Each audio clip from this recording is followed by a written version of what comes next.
And now UP Chief Minister Yogi Adityanath has launched a sharp attack on the opposition in the State Assembly, accusing it of maintaining silence over atrocities against Hindus in Bangladesh and while selectively raising and shedding tears for Gaza. Referring to the brutal killing of Deepu Chandra Das in Bangladesh, the Chief Minister alleged that the opposition participates in appeasement politics.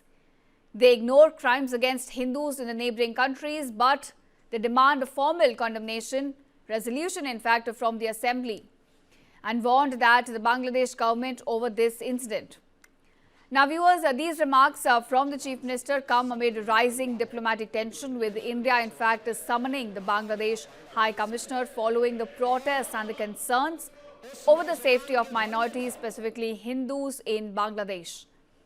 The interim government, which is led by Muhammad Yunus in Dhaka, has now expressed sorrow and assured assistance as well to the victims' families, while reiterating its commitment to justice. We'll have to see, of course, whether those pleas are followed up or not.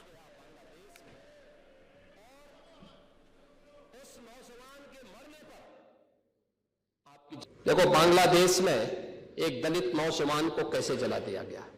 आप लोग Gaza पट्टी में होने वाले किसी भी उस पर आंसू बहाते हैं, लेकिन आपकी जबान से एक शब्द नहीं निकल रहा है, क्योंकि एक दलित नौजवान मारा गया बांग्लादेश में, और उस नौजवान के मरने पर आपकी जबानें सिल चुकी हैं, क्योंकि आप उसको केवल वोट बैंक के रूप में इस्तेमाल करते हैं।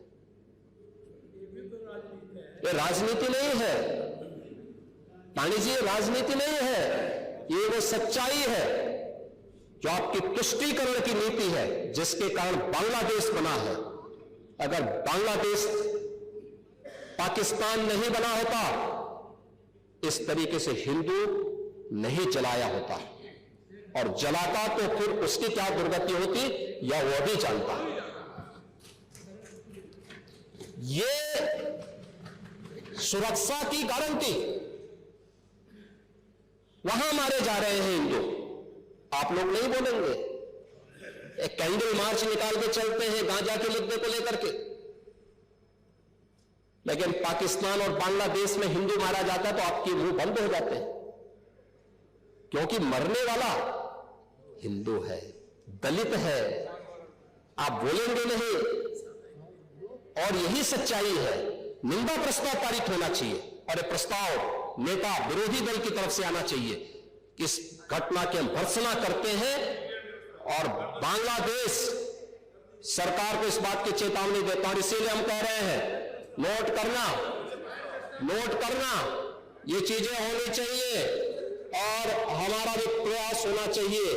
जब बांग्लादेशी को यहां से निकालेंगे और रोहिंग्या को यहां से बाहर का रास्ता दिखाएंगे, तो उनके समर्थन में मत आना, क्योंकि इनमें से बहुत सारे लोगों के वोट आपने बनवाए हैं, उनके बहुत सारे लोगों के लिए आधार भी बनवाने का पाप किया है आप लोगों ने। इसलिए इन चीजों को ध्यान में रखना, और एक एक चीज की स्क्रीनिंग होगी, बहुत प्रभावी कार्रवाई करेंगे। हमारे ही देश में रह करके हमारे लोगों के खिलाफ अपराध, और वहां पे निर्दोष हिंदुओं पर अत्याचार करोगे, निर्दोष सिखों पे अत्याचार करोगे, ये स्वीकार्य नहीं हो सकता है।